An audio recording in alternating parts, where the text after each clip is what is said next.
Cocaine in my nose, got rose in my cup though. Started climbing my phone, she got me locked in on cup though. Cocaine in my nose, got rose in my cup though. Started climbing my phone, she got me locked in on cup though.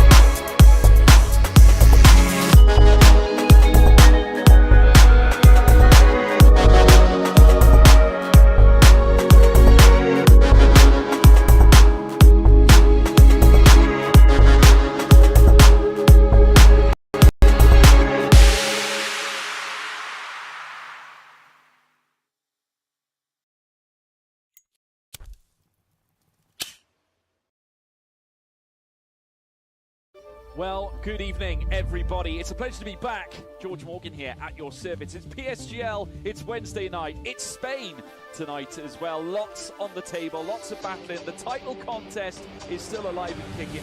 And Jack, it's only taken us 10 rounds. We're on the 11th. It's all to play for. Boromant goes on the inside and takes the lead on the final lap of the race. Now it's side by side between Boromant and Warner, but Boromant's got the inside. A guest star here in this phenomenal race. Cameron Dowd looking to take P2 in his very first PSGL F1 PC race. Incredible to say the least. You see that pivotal lead. 1.5 seconds. DRS is the name.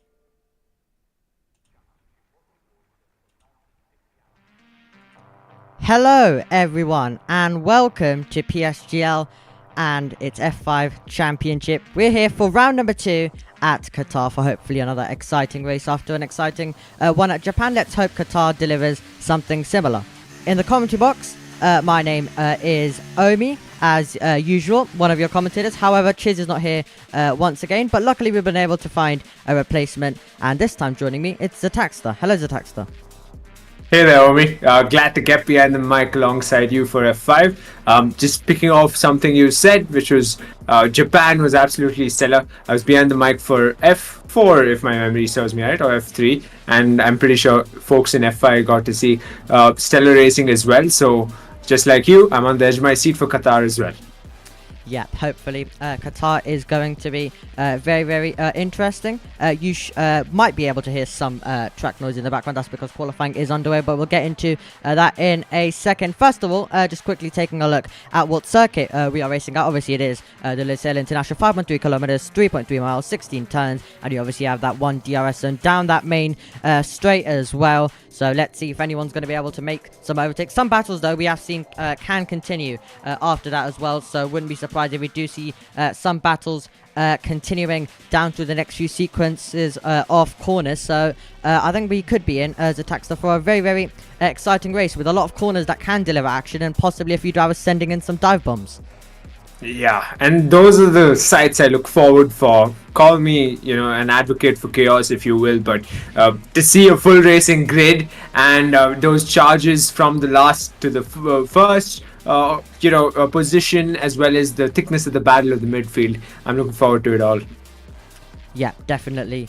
Sometimes the dive bombs can also be very, very interesting, but we would like the majority of the race to be clean as well. We'll quickly run you through the results before we do get into the action, but it was Domi JD who was able to take P1. As you can see, 8 tenths between the top 3 in that session, so it was definitely a very, very interesting race all the way till the end. We didn't get a move on the last lap. It was just all strategical and placing the car absolutely where it needs to be. So it was a very exciting and interesting race at Suzuka. And then obviously if we move over to the driving standings, it's pretty much similar as well. As you can see, the driver in 11th, Jesse, is not going to be racing with us due to some issues last time out for the rest of the season. So it does mean that we've obviously lost one driver there. However, reserve was promoted to that seat as well. We'll quickly run you through the constructor standings as well. So it's Aston Martin in P1 who were well, Aston Martin were able to get some good points in the opening round, so 9 points separate Aston Martin, then AlphaTauri, who are in second position. Williams then in third, then McLaren, Haas, Ferrari, Red Bull, Mercedes, Alpine, and Alfa Romeo. So the bottom three still yet to score some points. They're going to be looking to do that, but only round 2. But if you do lose some points straight away, off the off really, then it can really affect you all the way till the end. And we do see championships, they can be won by points like what like for example 1 point or 2 points. So definitely I wouldn't be surprised if we do see them miss out a few positions due to those points, because well, PSGL is very, very close, and we usually do see it come down to the wire. So wouldn't be surprised if it's something similar this time around. Yeah, I hope it is. I hope that, in every tier, if not just F5, we get to see the championship battle really dial down to the last race, if anything. And for now, of course, it's early times in the season, early times into season 35, and already you can see shock qualifying getting as heated as you would expect. We've got a retirement in this session so far. I don't know if it's a quali ban he's serving, or perhaps he's just called it an early exit for this qualifying session, but Cryzix in the AlphaTauri has called it a day, and so he's the one we might just have to watch out for that last to first challenge I'd been talking about. Meanwhile, of course, Alessandro Finn in the Red Bull goes fastest so far, 1 minute 20.214, so that is the lap time to beat. But flurry of drivers still yet to set lap times, of course, and we're going to see them set their best lap times as the clock ticks down. Yeah, absolutely. The track will be getting faster and faster, so we'll be seeing the improvements coming. But 25 thousandths of a second right now between our top two, Alessandro Finn and Javier Dormin, right now at the moment. But yes, Cryzix did have a qualifying ban as well for what the AlphaTauris did last time out, which was slipstreaming, and we did mention it on stream as well. So they've been given a qualifying ban. Exafox not allowed to race this time as well due to penalty points. So obviously Exafox will be serving it next time around. However, we've obviously got a reserve Timo to come into that second AlphaTauri seat for this race. But we've almost got a full grid. We've got 19 right now in the field, and you can see quite a few laps already starting to come in. Julian, I'm currently watching as he makes his way through. Then now Sector 2, he's already made his way through Sector 1. So he's going to be chasing a good first lap. But obviously getting a good first lap is very, very crucial. Releases some pressure, as I always say, off in the next few runs. And if you were to make a mistake, if you can get a good banker lap, then you can still secure yourself with a good position. But obviously the track will improve, so other drivers will also be going very fast. But track limits can also be a big issue around here. Yeah, I can imagine. You can already see that in full effect. I think it was Maximilian Lockhart as well as one of the other drivers up the order who've invalidated their lap times in the process of setting their first couple of laps, or first lap time for that matter. And clearly they're struggling with track limits, and hopefully going into the race, not all of them will pick up, multiple warnings and get penalties added to them in the process of fighting the battles for positions, right? And with a full racing grid, as wondrous as it is to watch drivers go wheel to wheel on a track like this, some of them get their elbows out too much, perhaps, for my liking at least. Yep, absolutely. So it can get really, really tight as well in the race due to penalties, and also when the whole field is very close together, it can be really it can be really costly, as you do lose out quite a lot of position. So you definitely do have to be careful and take that into consideration. Also, when you do push, sometimes if drivers maybe haven't used as much track limits in the first part of the race, if they do need to make a crucial move, they might do it on the last lap. Sometimes we can see that as well. But right now, the first few laps have come in, and just over 10 minutes to go at the moment. Alessandro Finn, as you did mention, at the top of the table, but the order does change very quickly as the track also does improve as well. Yeah, we're going to see as the clock ticks down to the last 10 minutes of shock qualifying. Most of these drivers better their lap times, but there are quite a handful still left to sell lap time themselves. Pretty much about 6 drivers still left to sell lap time. Make that 5 considering Cryzix's quali ban. And you can see some of the drivers are clearly, calming themselves down a bit. You're getting their sights out to figure out whether which parts of the track they can really find the limit in, which corners to really be cautious about with track limits as well. As they're going around the track, you can see some of the sectors light up yellow. That's just briefly some of them staying off course of some of the quicker drivers coming through on their fast laps. But as it stands, almost the entire grid pretty much is out on an out lap. So we're going to get one set of fast lap times coming through on the board momentarily, and 1 minute 20.214 from Alessandro Finn is the lap time to beat. So if it's anyone's guess, it might as well be the folks watching. Drop in the chat, who do you think is going to top the timesheets heading into the tail end of qualifying? Yep, absolutely. We obviously love when you do give us your predictions on what you think is going to happen going into this session as well, and who is going to come out on top. Javier Demine pushing on right now. It was already very close margins, and Javier Demine pushing on right now and up by 900th of a second. So Javier Demine going quicker. And through these next few sequences of corners, really crucial, as we've already mentioned and talked you through, to keep it on the circuit and inside those white lines. We saw obviously some issues here in real life with track limits as well, and obviously tyres we had in the real life Qatar Grand Prix on that sprint weekend. Javier Demine going even faster though in the second sector. Now it's all about keeping it together and try and extract more time as well. He's done it. Javier Demine runs a tiny bit too hard. I was about to mention, make sure you keep it in track limits right through the last sector, because it is very easy to just run a bit wide. And Javier Demine, it looked like a good lap. It looked like a lap that would have got him ahead of Alessandro Finn, but instead it's going to be an invalidation and a trip back to the pits. That's exactly what we've been fearful of heading into qualifying, haven't we? That just track limits, they got to be more cautious in heading into the tail end. Credit to him, not really credit, but at least he can reassure himself and come out soon enough and try and sell lap time once more. Time is still on his side for now, but some of these drivers are going to lose out on that if they don't set a couple of lap times pretty early. Timo, Maximilian Lockhart, Zerki as well, so three, and Danico as well. So 4 drivers now still yet to set a single lap time. And I mean, Mattia Reer's lap time in the Red Bulls definitely a slow one. He'll be looking to better his lap time. I'm surprised no one's been able to beat Alessandro Finn. And as I say that, Zerki trumps him. 1 minute 19.971. That is the pace set by Zerki in the Alpine. Great lap by Zerki at the moment, but still drivers pushing on. As you can see, Tristan in your picture right now as well. Alessandro Finn over the line, and he comes over the line to improve his time, but he cannot go ahead of Zerki. So great lap by Zerki as well, coming in right there. There was an improvement of time there as well. Didn't get to see who that was, but you can see right now Zach Miles going very quickly as well as he tries to improve his time. But great lap by Zerki. Already to set a 1 minute 19.971. So he has set a good lap there. So now a bigger faster lap for everyone else to beat. Let's see what Zach Miles can do. Was going nicely through the first and second sector. Has he been able to keep it up in the third?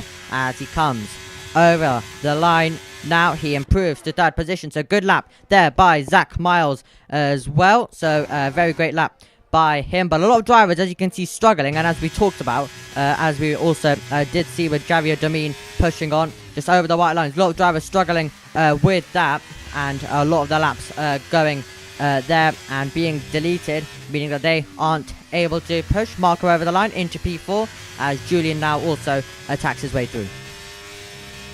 Yeah, I was riding on board Gregory in the Ferrari, and he was a 10th up on Sector 3 before heading back into the pits. So I think heading into the tail end of qualifying, last couple of minutes, we're going to see some stellar lap times if traffic doesn't really impede them. They get the track limit, they don't go beyond track limits. So 2 big ifs there, as is with any qualifying. We got about 5 minutes left into shock qualifying, just over 5 minutes. And Zerki's lap time still unbeaten. Alessandro Finn, even though he did better his lap time, wasn't good enough to hold on to provisional pole. Zach Miles is another one you mentioned, and he's gone 3rd fastest so far. I think something significant that just hit the board is Julian in the Ferrari. He goes 4th fastest. So the top 5 is clearly brewing up to be quite the interesting 5 drivers. And 2 drivers that are teammates even. The Astons and the McLarens. I know teamwork isn't going to make the PSGL dream work necessarily.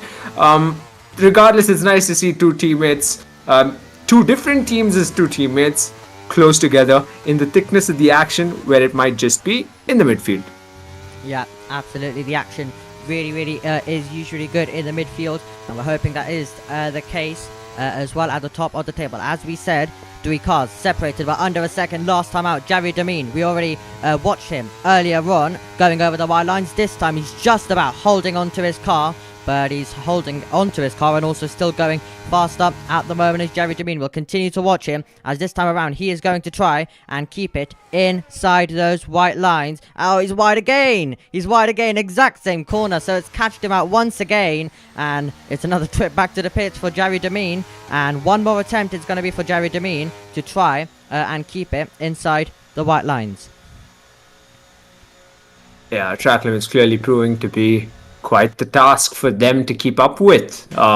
Didn't think we'd be talking about it so much, but looks like the entire grid decided to clearly suffocate us of any kind of entertainment in the next 30 seconds, or make that a mere 10 seconds because I see a Haas coming out of the pits. Yeah, absolutely. So for a moment, everyone in the pit lane until the Haas decides to go out a tiny bit early as well, but they will all start heading out very much soon as we go into now the last few minutes of this session. So it was Dustin who went out, and he's going to be the first car to push on his outlap. But right now, definitely we're going to see Gregory looking for a better lap, as you mentioned earlier. Did also have some issues on his lap, along with also Korsman, one of the Korsman brothers as well.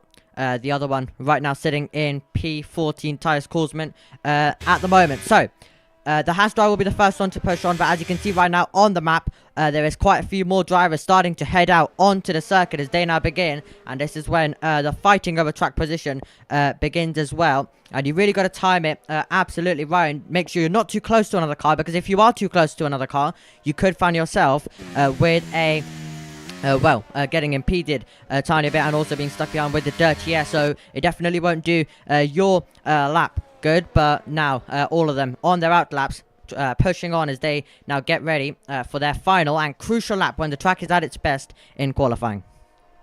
They're not the greatest of positions to be in if you've got traffic ahead. You know, the drivers impeding your lap time is something you cannot control. But as expected, pretty much the entire grid on their out laps, getting ready for that last fast lap they can get in, last lap to decide their position. Which grid box will they get ahead of the race itself? Zerky sits with provisional pole with a 1 minute 19.971 lap time to be beaten by 18 other drivers. If you're wondering what happened to Krizix, he's got a quali ban and he's got a challenge in his hands, the last to first challenge at that. And some of these drivers, I don't think they've set their best lap times in Qatar yet, so they'll be looking to get their lap times in, and I think we can ride on board Dustin as he starts his fast lap. Yep, absolutely. So Dustin begins his lap then down towards turn number 1, and then he's just going to get on the brakes, get back on the power, then hoping for good exit, good traction off the corner as he attacks his way through the opening few corners now of this one. So this is going to be really interesting to see how he's able to do through the first sector time. That's going to be the crucial one, as he's now really trying to keep it in track limits through this part of the lap. We're about to see how much he's up, and it's just over half a tenth of a second. So it looks like Dustin is on an improvement, but he needs to keep it up to the second and third sector. Yeah, and by the looks of the track map, we got two drivers who've decided to stay in the pits, and that is Alessandro Finn, who might just be starting on the front row if his lap time holds good enough. And it does seem like it's just Alessandro Finn and Krizix who has a quali ban. So an interesting turn of events. The front row, one of the grid boxes on the front row at least, is open for the taking. Zerky getting a bit twitchy with his rear end heading into sector 2. And that is his lap time invalidated, and he goes completely off track. So if it's anyone's guess, it's both the grid boxes up in front. It's the front row, all for the taking for any one of these drivers to beat either Zerky or Alessandro Finn's lap time. Yep, absolutely. Dustin slots himself up into 10th. Checkered flag is out at the end of qualifying. Tyus Korsman is up to 2nd position, so a great improvement just over 10th. Julian continues to push on as well, but cars making their way to the line. Improvement there for Hassett. He goes into 9th. Jelty Korsman in 7th position. We're going to have Snakehead starting the race in 8th. We join Marco. He's currently pushing on the early in the lap. Let's see then the McLaren over the line. So Menno slots himself up to 10th position. Improvements coming in. Zerki's not going to be able to improve his time. Opens the door for anyone to find an improvement. Mattia Ria finds himself up to 6th position. Over the line also seemed to come. Well, over the line comes Javier Domin. This time finds the lap. Only 17 thousandths behind. This time is able to find the lap. Zach Miles is not going to be able to find him. What about Julian now? Trying to take pole position. In 6th position right now. But out of the last corner, it is going to be a crucial exit in track limit. Now it's foot to the floor all the way to the line. Julian currently sitting himself in 6th position. Gunning though for pole as he comes over it now. Julian over the line can only go into 3rd position. It's under a 10th between the Marco can do it at the end by 9 thousandths of a second. Marco to the front of the field. A great lap. It's a 1 minute 19.962. And right at the end, he was able to find the lap and it's pole position for him. Oh, that was beautiful. I was on board Marco the whole time. He got purple sector 1 and went on to get a 10th up on his previous lap time on sector 2, and sector 3 just was as smooth as butter in his favor. So he'll be starting on pole position, and that's going to be a treat. Something extremely surprising, Omi, is the fact that Zerki's lap time held good enough for him to start on the front row. Yep, absolutely, and that also shows you that there was a lot of drivers who also, as we also saw Zach Miles right at the end, who could not keep it in the white lines, and they got their last lap invalidated right there. We had 4 cars inside 1/10 of each other, absolutely what we love to see, and Marco is able to find the lap right at the last to be able to get him to pole. He'll be joined by Zerki, who will be on the front row, and Javier Domin will be starting in 3rd. Let's hope we don't get any Mercedes crash again. Well, obviously there's not 2 Mercedes at the front, but a similar one to what we saw in real life. So we'll see what happens with that.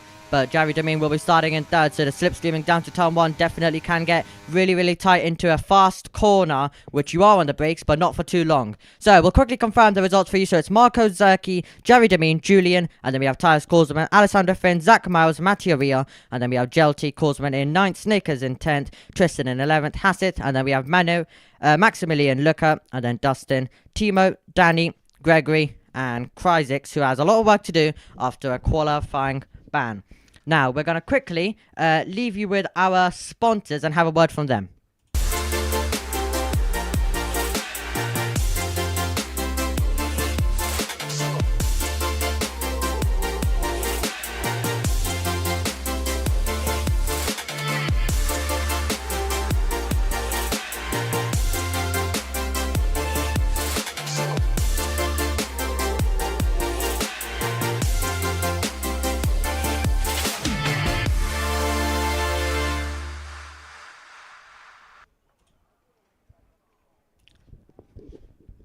So you join us back now as we look in the pit lane.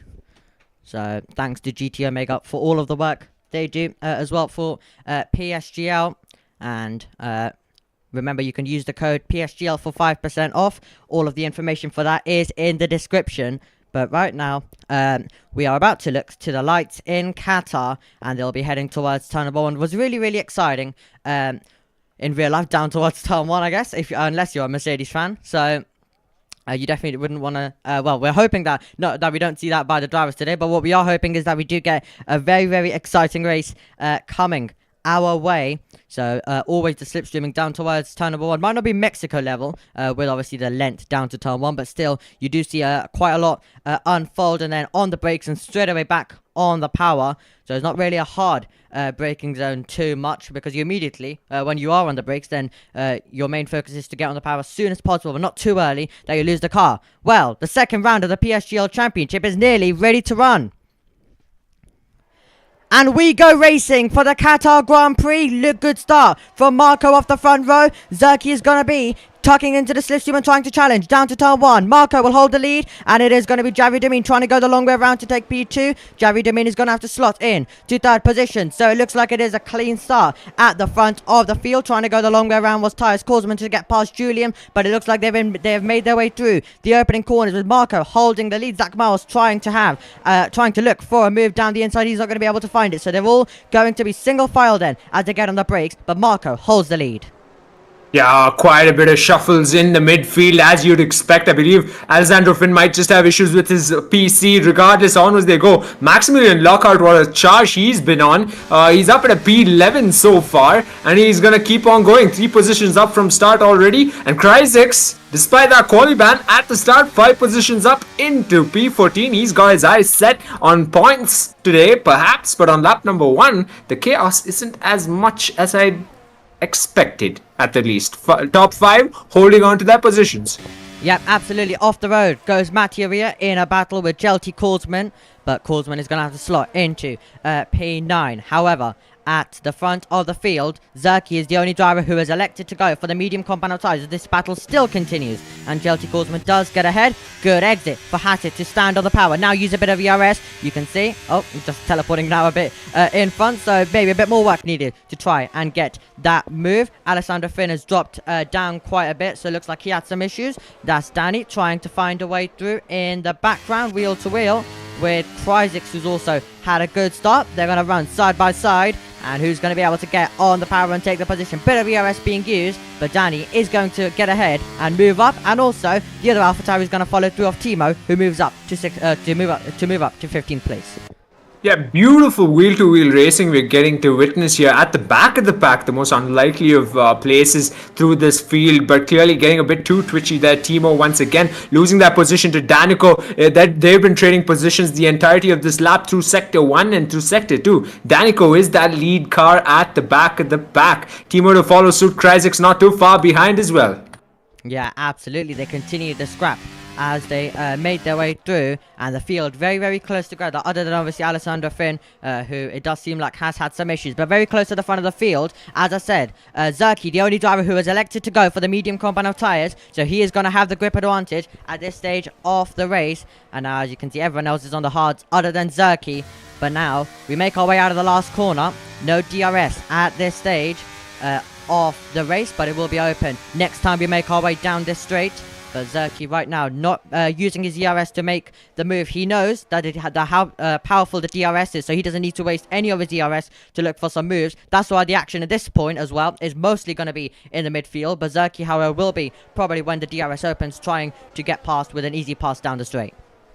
Yeah, some of the other drivers who we might just have missed in the midfield is Snakes in the Alpine as well. 3 positions up, similar to Lockhart as well as Cryzex at the back. So on lap number 3, some of these drivers have had those stellar starts, but mind you, how long can they hold on to that position is a matter of question, considering the gaps are so close, so small in fact. And up in front, Zerky, despite having the advantage, he stayed in P2. I wonder what he's waiting for, considering he's on a completely different strategy compared to 18 other drivers on track.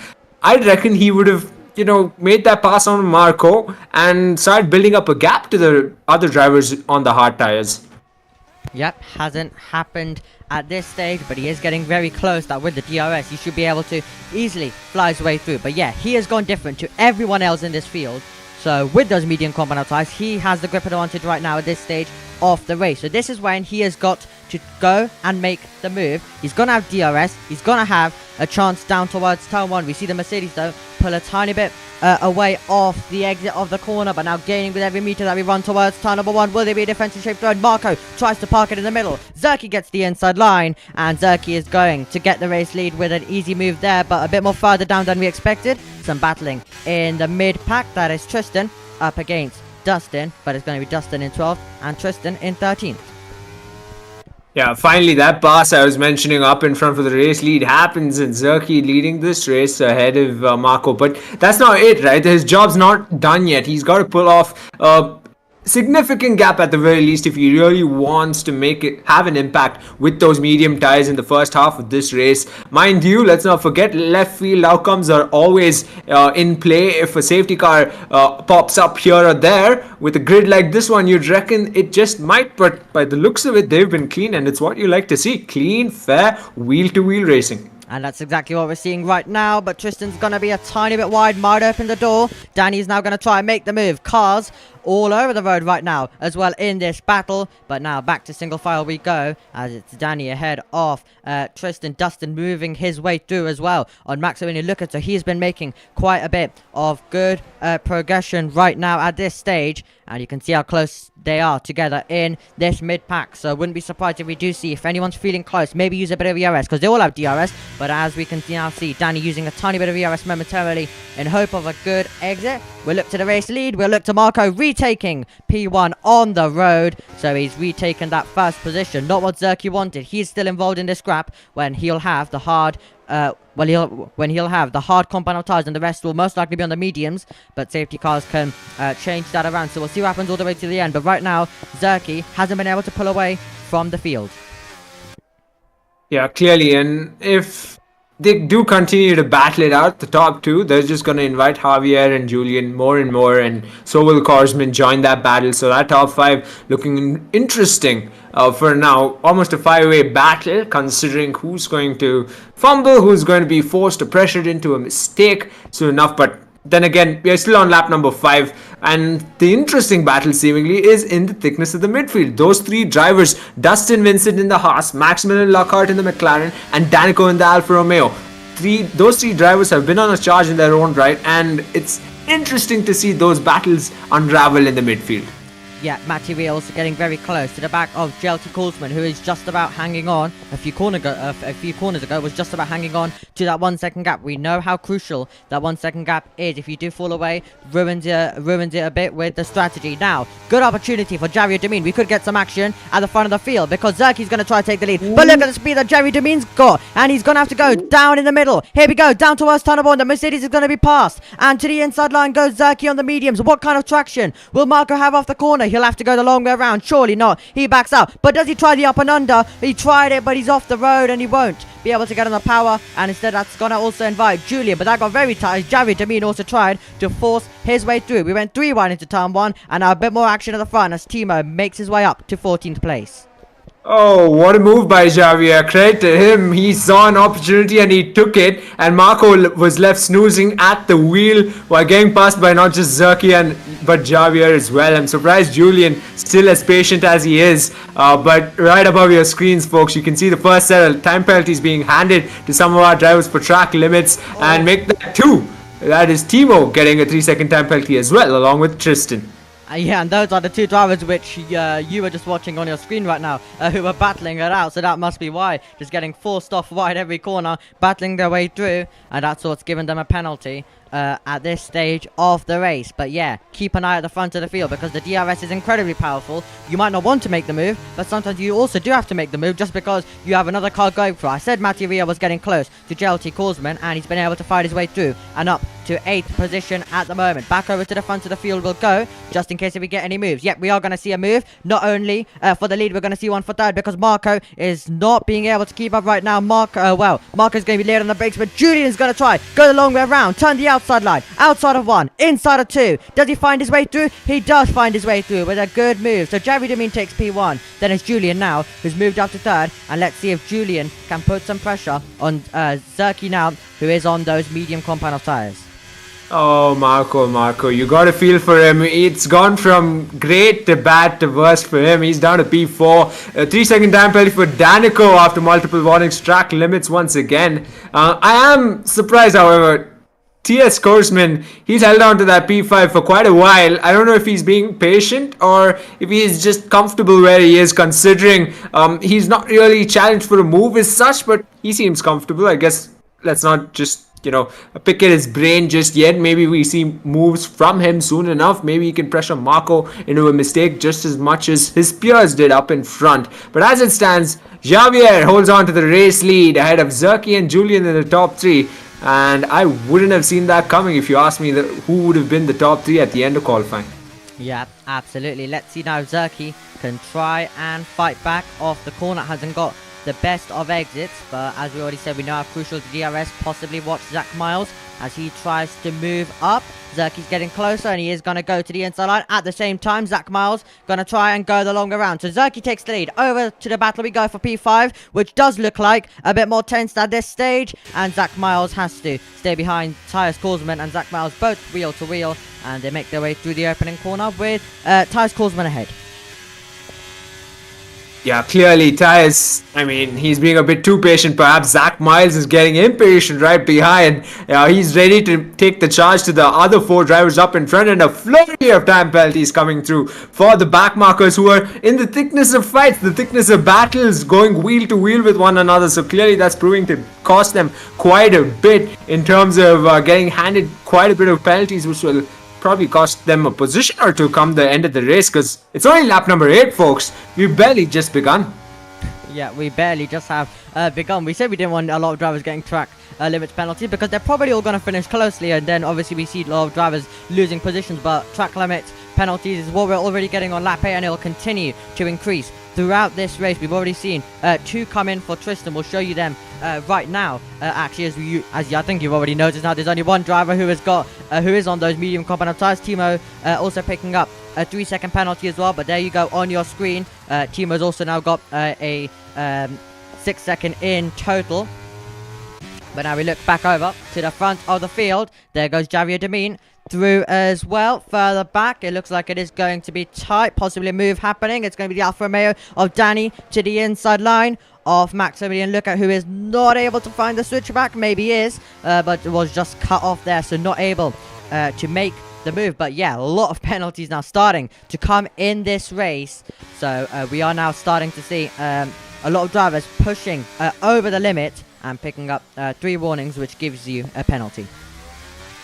Yeah, I'm picking at the same thing like a broken record here, but Korsman might just be playing this safe after all due to track limits. Maybe he's being smart about this and more disciplined compared to the other drivers out on track. And as long as it works, I assume. But that battle, that trading of positions up in front has to be tempting, considering Javier, who was down at P3 a while ago, is now in the lead of this race. Zerky, despite being on the better set of tires, struggling to hold on to the race lead. Not just that, but unable to pull off a gap to the closest driver. But Korsman, the other Korsman, picks up a 3-second time penalty at the back.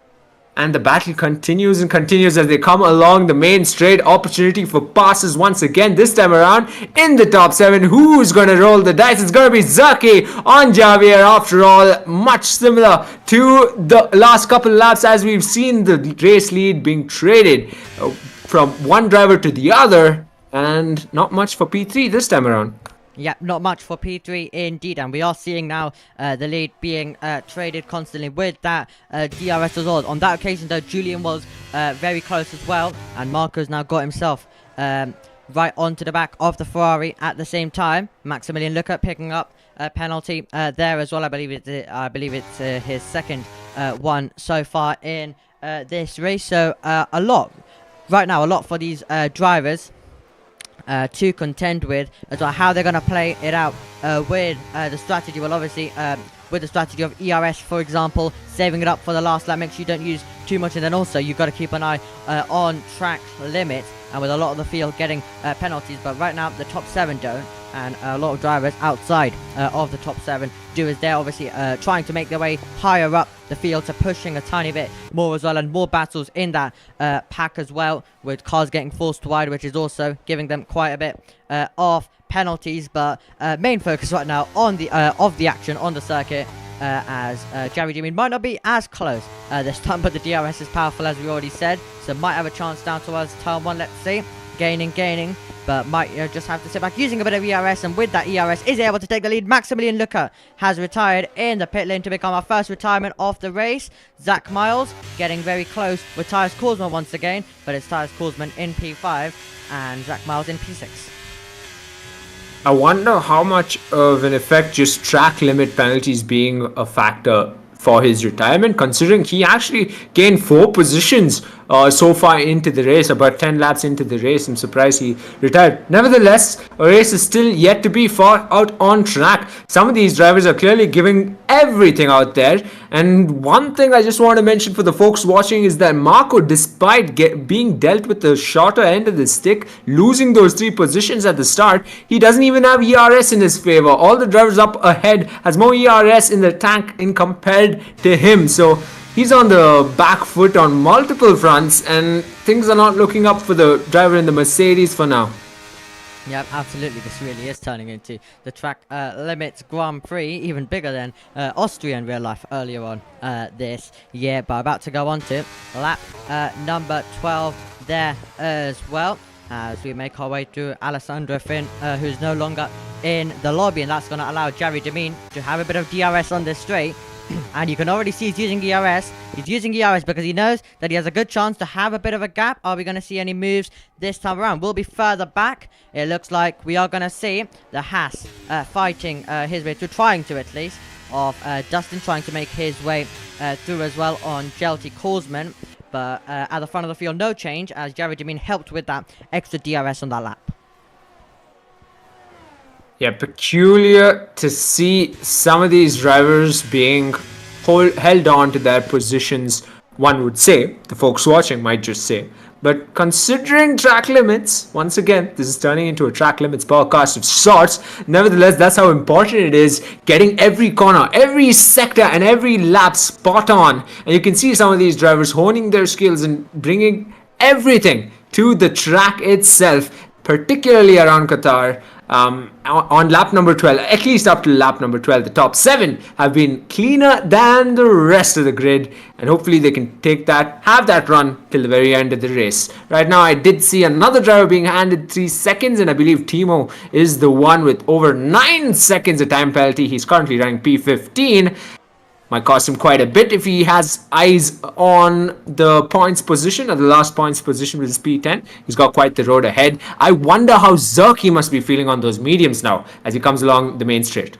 Yep, as we're going to have another switch and change for the lead, but we look further back. Zach Miles wants the inside line. He's going to get the inside line. Is he going to get the position? Tyus Korsman will try and hold on the long way around, but Zach Miles wanted the inside line. He was able to find a way down the inside there, and there's nothing Tyus Korsman can do other than go to the wheel tracks right now and wait for another opportunity to overtake once again. Menno and Timo, though, diving it into the pit lane. So our first pit stops off the race happening. So 12 laps on the hards, and they've called it a day at the back of the pack for that set of tires. I guess they're gonna get ambitious and make that climb to at least P10, P9, 3-second time penalty for Gregory in the Ferrari, so track limits once again. But I'm scratching my head and thinking how Zerky might just be feeling. He's been able to trade positions, yes, with the drivers on the hard tires time and time again. He's not been able to pull off a gap. I think this is the most he's been away from the driver down in P2, about half a second or so, and maybe going into the halfway mark of this race. Those mediums are not gonna be the greatest of tires to be on, whereas the hards might just have a bit of life in them, and as I say that, he heads straight into the pits. Yep, absolutely. So it is pit stop time. Let's see how they will make their way through in the pit lane there as well. But now Jared Demine, the leader, then Marco in second. So we're going to see a few more gaps now starting to spread because of some drivers diving it into the pits. But now this is when the race starts to get very, very interesting. It was already very interesting. I think we were getting quite a few moves as Timo picks up another penalty. But we were already getting quite a lot of moves already going on in the race. However, we obviously did get quite... however, at times it did get a tiny bit more quiet. But now with everyone... making pit stops as well, so it can be now really interesting to see how it all plays out and how they all come out off in the order, because obviously some drivers go longer, some drivers pit early. We've already seen some of the drivers who have decided to pit early, and we do have Zerky obviously leading that train, but is on the hard compound tires, so he's going to be coming under a lot more pressure as well. So we'll see how he's able to hang on and see them as well with some of the other drivers starting to come into the pits. But the race about to get very interesting. Yeah, out of the top bunch, however, is Javier, Marco, and Snakes, who've decided to stay out for a lap or maybe even more than that out on track. on the hard tires. Credit where credit is due. Both the Haas drivers have driven clean races so far. Our driver of the race itself that so far had the quali ban, Kryzix. He's been driving a clean race, but the flurry of the front runners head into the pits. But Javier does not want to let go of his race lead, evidently. Yep, doesn't want to let go off that race lead, but when he probably does come in, he might need to, with obviously some of these drivers getting the undercut on him. But let's see, he'll have fresher tyres at the end, so if he'll be able to regain it. So we'll see how that plays out at the end of the Grand Prix. Gregory picking up a second penalty of the race, I believe, as well. But now we're watching Marco, and we're seeing where the other drivers are gonna be in comparison to him as we make our way down towards Tomo. You can see already a lot of them have gone through, and Julian also on that lap was able to make the move on Zerky, as we do see Gregory retire in the pit lane. However, crucial move for Julian. Now, can he pull away as well? We can already see 1.6 second gap, 1.5 second gap between 5th and 6th right now, Zerky and Tyres Korsman. So now, can Julian try and pull away on those medium compound of tyres is the question. Yeah, I'm thoroughly surprised looking at Julian in that mix, considering he was at the very back of that line between Zerky, Javier, and himself. So out of those three, Julian all of a sudden in the perfect position. Depending on how Javier's pit stop goes as well, Dustin Vincent, Danico, those three drivers up in front have decided to stay out 14 laps on the hard so far. And I wonder what kind of strategy they're looking at to pull off here. 14-second gap between themselves and the closest driver who has made a pit stop, and two of them come in. Danico stays out on track and will take the lead of this race. Yeah, so Danico continuing to go on and on in this race right now. However, Tyres Korsman now trying to get closer. 1.2 seconds is the gap. But now we are going to be seeing quite a lot of battles as drivers try and find their way through with the pit stops. Changing the order a tiny bit. Julian with the fastest lap of the race. He's now into second position, holding the net race lead as well. Side by side we go in the background. That's Jelty Korsman up against Timo. And Timo, is he going to hold on the long way around of turn number one? It looks like he is going to give this one a fight. They're so close to making contact as they head through. Still close on exit as well. And now getting on the power. Timo is trying to hold on, but it looks like Jelty Korsman is going to get through. And not only Jelty Korsman as well has it, finds a way down the inside. Does Timo get the up and under? Well, he almost had it, but he had to back out, or there would have been contact right there. So definitely getting close as the drivers, as we mentioned, in the lower pack try and improve some position to set them out, to set themselves up for a good race result as well, because you obviously need to start making your way through the field if you're lower down to be able to fight for higher positions when we get to the business end of the race. But right now, Danny Co continues on in this one. 6/10s. Zerky currently just about holding on right now at the moment in that 1 second gap. Yeah, if I was Timo, I wouldn't be getting my elbows out as much as he is, at least, with 12-second time penalties on the board in my favor. No way. But regardless, when you're in a race, you got to get every corner, every sector, right? And you got to battle it out as they are up in front, I'd imagine. But Danico's only headed into the pits, and he's going to find himself at not the best of positions as he comes out. I was just going to mention he needs an 10-second gap to build up to get a free pit stop. One can dream, but he's going to come out down in P16. Absolutely. We saw both Aston Martins on the attack. Javi Demin getting past Marco. Tristan getting past Timo. So a few moves happening there, and both Aston Martins improving one position. Question now remains, can Tyres Korsman try and get onto the back of right now the leading two in this race? With Julian on the mediums, he really was able to go right with the strategy, but Javi Demin does have a few laps fresher medium, so let's see if he's able to do anything to put some pressure on for the win. So they make their way through at the moment on lap 17 out of 29. However, looking really tight at this stage, and Zerky holding on pretty well up against Julian, to say he is on the hard compound of tyres, and they will only get better. But I think Javi Demin could be looking for a move. We said he needs to make some moves. He needs to make some moves now if he wants to go on and challenge for the win. So now he's going to open the rear wing. There he goes. The car ahead of us has DRS as well, but a bit of ERS used for Javi Demin. Bit more ERS used to pull fully alongside, and it's all about the inside line. Move in the background, Hasit ahead of Menno, and Javi Demin does move up through to 5th position. Not the only move, as Mattia Ria also gets himself past Snake. Yeah, clearly he's given himself a challenge, Javier, by staying out those couple of laps on the hard tires. And if it's a challenge he can overcome, then things will be in his favor. He's led this race. He's taken that opportunity pretty early on as Zerki and Marco were battling it out for the lead and picked off the race lead for a brief amount of time. He's going to try and replicate that. He's got Cosman in sights, Zerki to follow, and then Julian to pick off to get that race lead. We're only in lap number 18, folks. So I'd still say it's anyone's guess who's going to run away with victory here at Qatar. But right now, all eyes on Javier because he's got quite the feat to pull off with that big 2-second gap between Zerki and Cosman as well. Yeah, absolutely. So we'll see how he is able to do with that. Right now, though, he's got one more car ahead of him between himself and the battle and the scrap for the race lead. Doesn't look like Tyus Cosman has the pace, but Javier Demin definitely does. And let's see then, out of the last corner, should be an easy pass. You can see he's tucked up right behind the rear wing, and now DRS is about to go open, possibly a bit of ERS used as well. Nope, no ERS needed because he's already alongside and he's a full car length ahead down to turn 1. Look, also trying to follow through Zach Miles, opportunistic move there. He's trying to dive to the inside line. Tyus Cosman keeps his foot in the long way around, and they are getting aggressive because they all want to follow Javier Demin through. They know his pace, they all want to keep with him, but if they scrap like that, they are going to lose that 1 second gap as well. But that was really tight as Zach Miles tried to make the move.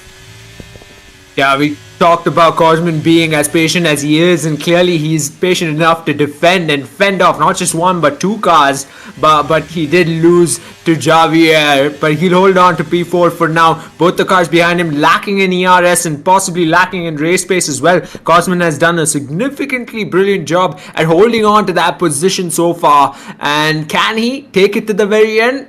In the most ideal of scenarios, he'd want that, but he's got 10 laps to fend off both Zach Miles and Marco, and he just might be able to. Javier, however, he's got a charge of his own to follow through too, as he's got a second's gap to Zerki, and then Julian in sights as well if he really does want the race win.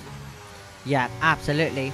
And now Marco makes his way through right on the back of Zach Miles, but look, already inside the 1 second. That is the pace that Javier Demin had, already inside the 1 second, already using the DRS as well. Are we about to get a change for the lead though? It'll be an easy pass down to turn 1. Zerki is going to take the lead. He's going to get past Julian. However, these two know they can't battle. They've just got to continue to, pass each other on the DRS race, but they cannot afford to battle like Zach Miles and Tyus Cosman are doing right now, because then that very much could open the door as well for Javier Demin. Brilliant battling though in the mid-pack as our Marco tries to get involved. Is he going to go the long way around of Zach Miles? Can he try find the up and under and get on the power? Tyus Cosman picks up a penalty, battling up for 4th position at the moment, and Marco thinks he's found a gap down the inside. However, Zach Miles really just parks it in the middle, and Marco has to back out right there. Yeah, meanwhile up in front, Julian clearly invited Javier with that battle up against Zerki, and Javier once again says thank you very much for the opportunity. I'll be well in my way. That didn't only invite him by half a second, that invited him by a whole second.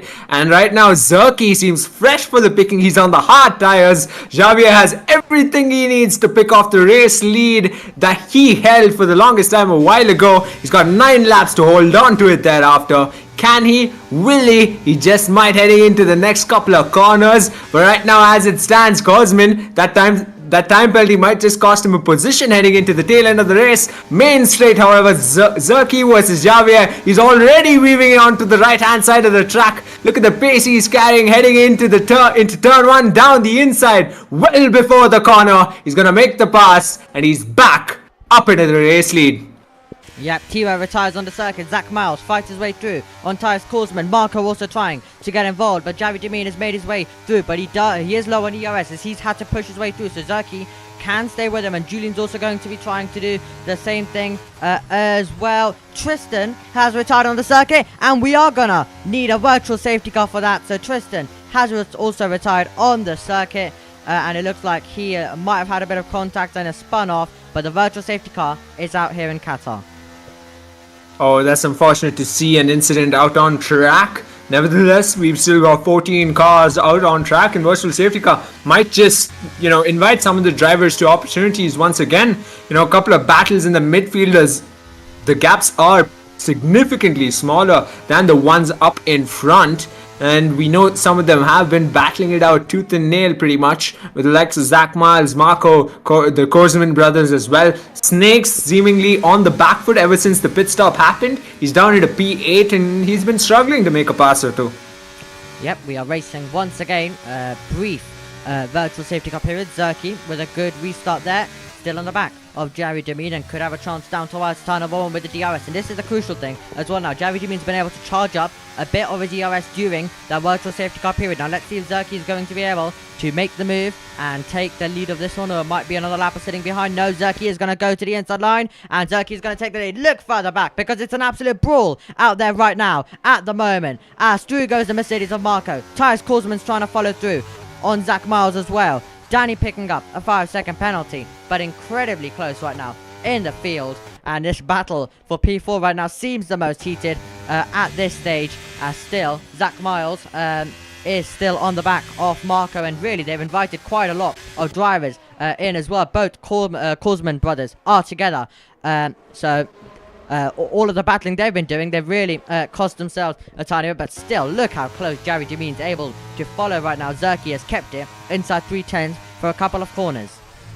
Yeah, I'm surprised Zerky was able to retake the race lead as he did despite being on the hard tires. Maybe Javier has to do a bit of conserving and just take it down a notch and try to bring it home with just 7 laps left into this race on the same set. He's clearly gotten into the groove much better on the mediums if he hadn't already on the hards. And one thing we might have just missed, Danico has come out on track on a fresh set of softs, but he's way too far from the rest of the pack to even challenge a single driver for position. At the very least, he'll be eyeing that fastest lap. However, in the midfield, Korsman brothers are together now pretty much and might just be mounting a challenge onto Zach Miles once again, but the race lead is being traded between Zerky and Javier as Javier comes back onto the race lead. But the Korsman brothers, things are getting interesting in the midfield.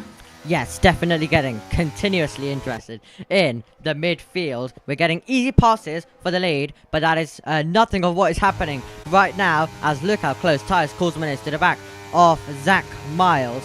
And at this part, they're all being aggressive. They're all trying to fight their way through, and that's why it's a bit more aggressive at this part, and forcing a defensive shape is Tyus Korsman. Zach Miles just had to park it in the middle just in case if Tyus Korsman was getting interested for a late send down on the brakes. Exactly the move that George Russell was able to make as well on the safety car restart on George Russell in the sprint race earlier this year in the real life Qatar Grand Prix. Now we can see Zach Miles struggling a tiny bit because Tyus Korsman really getting onto the back. Both Korsmans are getting onto the back, and Marco kind of starting to now pull away from this scrap, and that's exactly what he would want, to have a bit more exactly what he would want, to have a bit of a peaceful race all the way till the end.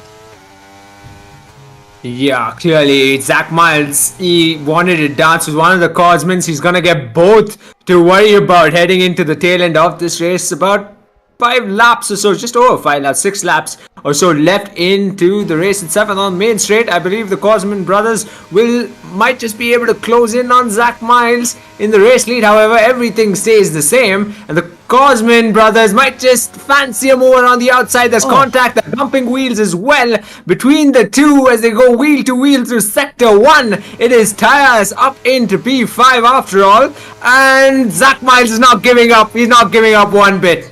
Refuses to yield a corner to Zach Miles, and Tyus Korsman did have to back out whether he wanted to or not. And you can see now Jelty Korsman also right in there as well, glued to the back are these drivers right now. And Tyus Korsman tried to go the long way around, was millimeter stuff between the pair of them as they made their way through, and then Jelty Korsman was also getting incredibly interested as well, but getting now incredibly close. And you can see really darting all over the road. Tyus Korsman trying different racing lines, trying to fight a way through, and it could get very tight next time around down towards turn number 1. I've said Zach Miles has obviously dropped off a tiny bit, so that does mean that Tyus Korsman can use a bit of his DRS and also be much more closer with the slipstreaming and get a stronger effect as well down towards turn 1. Javier Demin, though, might be under a tiny bit of pressure. Depends how close Zerky can get. But all eyes do go to this battle right now. Out of the last corner they go, and looks like Jelty Korsman is going to be looking for the move. He's using a bit of ERS, so he's going to make his way through. So the Williams switch positions as they head towards turn number 1, but it looks like it's going to be a bit more calmer than last time around. But Jelty Korsman is up to 6th place. Yeah, he's got the advantage on the ERS front by the looks of it, Jelty, but clearly Tyres did, in fact, have the advantage in the ERS. Peculiar to switch positions regardless. They believe Jelty can do the job, get the job done. He might just be able to on this lap, but by the looks of it up in front, Javier is pulling off a gap, not a significant one, but one that's good enough for him to comfortably hold on to the race lead. Half a second's gap between himself and Zerky. Julian to follow as well, over half a second's gap, and you got that significant gap between Julian and Marco as well. So the DRS train of sorts, if you were to say, exists in this midfield between Marco, Zach Miles, Jelty, Tyres, Snakes, and Hasit, to follow Matthias in the mix as well. And of course the Korsman brothers, they are getting impatient behind Zach Miles, and Zach Miles is not giving up his position no matter what. We're on lap number 25, folks. A good time to drop in any kind of prediction you've got to the tail end of this race for the podium itself, because it's anyone's guess what might just unravel in the midfield. Yep, absolutely. Make sure you like and subscribe as well. Really helps us out here at PSGL as the battle for the lead continues to get interesting. Zerky saving up his ERS, so is Javi Demin, so it could be an absolute brawl right at the end. We're almost heading on to the final lap. This is when you start making the decisions. Would you rather be the car behind going on to the last lap? Would you rather be the car ahead? And that's when that decision is going to be crucial. And that's what the drivers will be thinking right now at the moment. But whoever's going to be whoever's going to be second place will need to have a good exit out to the last corner. And if you are third, you really got to be glued up to the back. But now it's basically resuming the battle in the midfield still after a lap's absence there. Jelty Korsman still trying to just find a way to getting very close to this middle sector, but he's got to be tucked up right behind out of the final corner. And if he is tucked up, then he'll have a chance to make the move down to turn 1. Might just unravel just as you said, Omi. By the looks of it, he's been tucked up pretty for a while now. In fact, and how much longer before he decides to make that move, time will tell. We're on lap number 26. Javier holds on to that race lead. Zerky to follow Julian as well. Things have, dialed down at the back of the pack, surprisingly enough. Oh. Especially between Dustin and Kryzex. What just happened? Zach Miles and Jelty Korsman. Jelty Korsman was pushing Zach Miles through the corner and pushing him off the circuit. Zach Miles had to run off wide, and that's actually cost Jelty Korsman there. So we could possibly be getting some moves down towards turn number 1. Let's see who is going to be making one. We see Hasid getting closer. Snake not able to go for it. And Snake is just going to be able to brake before hitting anyone down at the first corner. Menno getting his way. Kryzdix as well, who had a qualifying banter started from the back. He's not made the progress that he would have wanted. But they're all right now, line astern, and all of them together as they all try and look for some moves. And it's going to get really, really spicy in this scrap, and also the one for the race lead now that we're into the final stages. Yeah, that midfield is quite a sight. All 4 or 5, make that 6 cars, in fact, pretty much pushing each other through sector 1, and millimeters between them as well. And I am surprised at this point that the Korsman brothers haven't been able to make that pass on a Miles.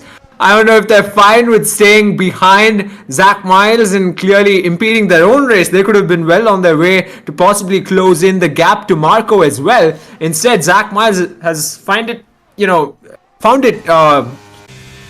difficult to close that gap to Marco. It's extended almost to a second now, well beyond a second, and pretty much had Korsman brothers breathing down his gearbox the entire time.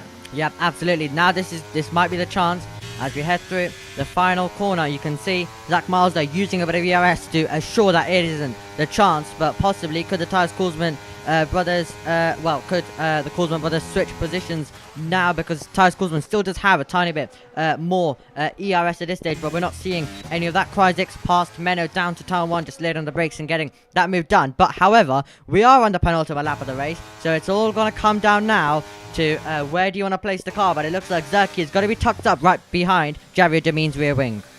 I will also mention, what are the Cosman brothers really fighting for here? Are they trying to pressure Zach Miles into a time penalty, or are they really fighting for position? I mean, both of them have 3 seconds each to their name in terms of time penalties, with 2 drivers, not just 2, but in fact 3 drivers behind them, well within a second, and no penalties whatsoever. Mattia does have one, but both Snakes and Hasid don't. So they might be just seeing a loss in position heading into the end of this race. But as we do head in to the penultimate and the final laps of this race, the top 3 are getting even more closer to each other, and things might just be interesting come the final lap between Javier, Zerky, and Julian. Marco, surprisingly enough, might just see himself finishing a good P4. Final lap of the race. Second race of the season. Look at the speed Zerky's got. Going into turn number 1. He's going to look for the move with DRS assistance. Is he going to be able to be late on the brakes, or will Javi Demin hang on? He's trying to. The long way around is going to get tight. On exit. So close to contact. Zerky was hanging onto the car. Javi Demin holds the lead. But now, are we able to see the battle continue now through the next few couple of corners? Zerky definitely is in the wheel tracks. He'll fight back down the inside. Look at Julian getting very interested as well in this battle. Side by side we go. Corner after corner. Is there going to be enough room? They forced wide, and look at Julian trying to go to the outside line. He won't be able to make the move there. It's getting very tight. Javi Demin runs Zerky out a tiny bit wide, and they're still going to be side by side. It's corner after corner. This scrap, Zerky's going to take the lead. Julian trying to follow through, and he almost lost his front wing there, and he's just about hanging onto the car as Javi Demin cut him off. But now, that is the traditional overtaking opportunities done. So it's all going to come down to, unless Javi Demin can use his ERS and hope there's a mistake by Zerky, but it looks like Zerky is on his way to victory. An amazing battle on the final lap of the race, and Zerky is going to win it out, and that is absolutely phenomenal stuff on the final lap. We knew it was going to explode. They went side by side, corner after corner, and Zerky is going to win it out. He went on the hard compound tires. He went different with the strategy. The only driver to start on the mediums. He put enough confidence in himself to go on that strategy. He gets his reward. Zerky wins the second round of the PSGL Championship here at Qatar, and then it's going to be Javier Demin in second, then Julian in third, then we have Marco, Zach Miles, Jelty Korsman, but the penalties are going to be applied, so it'll be Snakeheads improving through, and then Hassett, and then we're going to have Jelty Korsman, Tyus Korsman, Mattia Ria, Dustin, and then Menno, Kryzix, and then Danny and Alessandro Finn, who wasn't able to race at all in this one. What an end. If anyone wanted a stellar end to a race, it was that one. And the final lap, not just a two-way battle, in fact, three-way battle for the race win pretty much on the last lap is what you want to see. Julian, it did seem like he had a couple of opportunities but couldn't really capitalize on them. Javier was right there, and he could have lost his front wing, as you pointed out. Marco wasn't even in contention for that battle in any sense, and as I expected, and as I mentioned previously, Zach Miles held out a P5, and the Cosman brothers tumbled down the order by a position due to time penalties. But yeah, it's this guy, Zerky, bet the unconventional way in terms of strategy and ended up making it work. Danico somehow 14 seconds of time penalties, but driver of the day. Yep, that is according to the game as well. But just what a race that was in the ending. That's what all races are. And that's why you don't leave before the checkered flag does come out, because it goes down all the way to the last lap. They might just be following each other, the leaders. They were doing so for quite a bit of that last stint. But then Zerky knew when to go for it, and that's exactly when he did. So it was Zerky, then Javier Demin, then Julian, Marco, Zach Miles, Snake, and then we had Hassett, Jelty Korsman, and Tyus Korsman. And then obviously a lot of these drivers dropping down due to penalties as well. Mattia Ria, Dustin, and then we have Kryzix, Danny, Menno, Alessandro Finn, as we mentioned, wasn't able to really participate at all, as he wasn't even in the session right when the lights went out. Then we had Tristan, one of our retirements, causing the virtual safety car. Timo, Gregory, and Maximilian Luca retired in the pit lane. Yeah, quite the qualifying session, quite the race itself, and hopefully it went from, I think the first half of the race was significantly all about track limits, and heading into the second half, clearly we got to see some interesting battles all across the field. Of course, at the back of the field, the significant battles unraveled at the first half itself, and some of them really did capitalize on the start, gained 4 to 5 positions, decided to clearly end pretty early, prematurely in fact, and unfortunate to see that. But heading into race 3, it's all to play for. But I'm looking forward to hear from our podium finishers here today. I'd love to hear their thoughts about the battles as well. So yeah, looking forward to hearing from them. Yep, we're going to first of all see if we can get any of them in. So I'll let you go ask them if any of them would like to join us here for an interview. And then we can also hear from them about how they found the race as well. But definitely was a super interesting one all the way till the flag came out. And it was really, really tight between all of the drivers. And it came down all the way till the wire on the last lap, and there might have not been too much of a difference put up at first, but then the side-by-side, corner after corner, that was absolutely phenomenal, and brilliant action between them. Yeah, I think one of the significant moments was, apart from the final lap itself, has to be the moment where Javier was able to make that move through in between Marco and the Alpine driver, our winner today. I've already forgotten his name, but I'm pretty sure he's pretty high up in the points table in F5 this season. And it's only race number 2. What's to say going into the next couple of races, things are going to be handed from a driver who significantly fought up in front to the ones at the back of the pack, because clearly some of them showed incredible racecraft around Qatar, and I'm pretty sure in Suzuka much similarly were able to pull off moves as well as climbs from the back of the pack. So yeah, I'm just looking forward to the entirety of the season in general. And folks watching, if there was a driver that stood out for you, you might as well drop it in the chat or in the comments if you're watching this later on, because it would be great to hear from y'all what y'all thought about the racing action. Yep. At F5. Yep, and it is also time to hear from Zerky. So, as a Taxstar, I'll let you go and conduct the interviews and speak with Zerky. Zerky, that's the name I'd almost forgotten. Who would have thought I would be? Race winner. Went the unconventional way in terms of strategy, but congratulations, you won the race. How did it feel? All those battles, because you were in the thickness of battles. You weren't able to pull off a gap early on. Yeah, it's this track is like impossible to break out of DRS, and I knew once I didn't pull out before lap 3, then was basically just switching positions every lap just until the end of the race, which was basically what happened. All right, and if there was one battle that you really found difficult, considering you had that with Javier, you were even battling Marco pretty early on. He was the one on pole position as well. How was it? And seeing that there was nobody else on the medium tires necessarily across the field, did that put you out of place? I mean, quite early on, I already decided that I wanted to do a medium hard. So, and I knew everyone else was probably gonna do hard medium. So I knew I was gonna be alone on it, but it worked out fine as I intended. So yeah, I'm pretty sure you left the rest of the field scratching their heads on that front. Yeah. Omi, over to you. Yeah, absolutely. Phenomenal race. Congratulations as well. Was there any moments that you did think that you wouldn't have been able to win this race? I mean, Javier was pretty quick when he came past, but then when my engineer said he had like 30-40% DRS less than me, and then I already knew I was going to win from there on, basically. Yep. All right. Zataxa, do you have any other questions?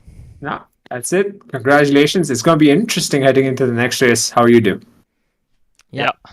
Congratulations, Zerky. So we'll see how he gets on next time out at Budapest. That's where we'll be racing at the Hungaroring. So it's going to be hopefully a very, very interesting race there. So really going to be looking forward to that one, especially with the DRS down to 1, and then also maybe some drivers fighting back down to turn number 2. So I think the racing usually can be very good around there as well in league racing. Yeah, in league racing, heading into the last couple of laps around Hungaroring, if the action from Qatar is going to translate into a similar sight in Hungaroring, it's going to be even better, if anything. And yeah, I think I'd be excited just as much as any viewer or any one of the drivers who are out on track heading into the next couple of races throughout any tier in PSGL. Yep, every tier delivering us all of the action. And talking about other tiers, obviously we do have some other tiers going on. Right now we do have F2 going on along with F4 as well. So make sure you go tune into that. Then also the E-Series taking place on Wednesday. So make sure you tune into that next week as well. And obviously along with the PlayStation tiers that take place on Monday. But definitely a very, very exciting race. So I want to thank all of you for joining us here at PSGL for F5. We've been treated to a brilliant race, and before we go, we're going to quickly also get a word from our sponsors. But we want to thank you for joining us, and we'll see you when F5 returns. Goodbye. Cheers, folks.